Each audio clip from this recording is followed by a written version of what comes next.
So, just as a reminder, your part of fortune is where you can focus to bring harmony to your entire incarnation so that you can bring about the intent with which you took it. Just to remind you, you are essentially an angel or a spiritual being. You took this incarnation, you selected it because it offered you an opportunity to channel the universal will in a certain way that would be useful to you in your development through many incarnations. So the part of fortune aligns your sun, your moon, and your rising sign. And the sun, of course, is where your spiritual self comes through and sort of peeks through your incarnation now. And then the moon is your intuitive animal self that can nurture spirit if worked correctly. And then finally, the rising is your earth, your elements.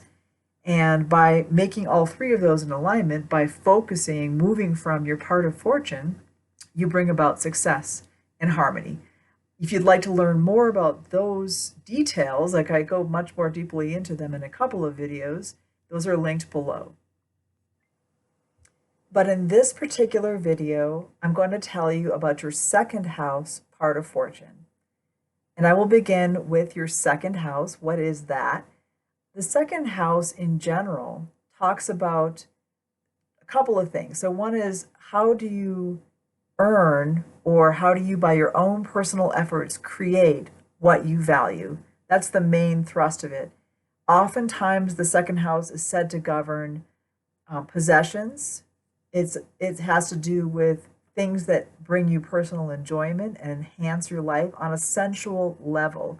So this is basically telling you, by having your part of fortune there, that it's a good idea, it's harmonious for you to actually focus on what brings you joy in terms of just your immediate surroundings and things that you own or possess.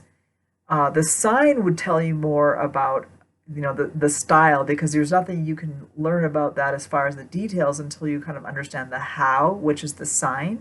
But at least is telling you, focus on what you know to be what you enjoy having and earning. So again, values. So focusing and always keeping yourself centered in your personal values is going to allow you to bring about the harmony that's going to help you manifest the intent with which you took this incarnation.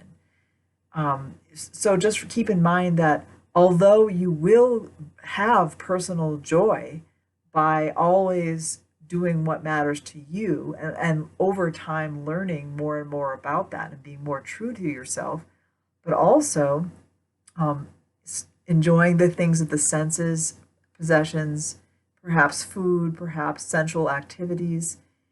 But all those things are not, even though they are going to bring you, your ego, joy, it's also going to assist in the cosmic purpose for which you came here. So, it's basically the part of fortune in your second house as pay attention, exercise a sensibility about what you care about and what brings you pleasure, essentially, because that is going to give you the clues that you need to make all of the rest of your manifested self come into a perfect position to channel the universal will. Because remember, you took this incarnation in order to, in a very unique way that only you can do, to bring about the universal manifesting in a certain way. So the more true that you are to yourself in general, the more you're going to accomplish that which you came here to do. And with this placement of the part of fortune, it's saying, keep focused the whole time on your values, what you care about, what matters to you. How do you, through your personal efforts, bring those things into manifestation, or how do you live by them? And also what you want to surround yourself with in your immediate environment to support yourself, to do what you came here to do as your part in the universal will.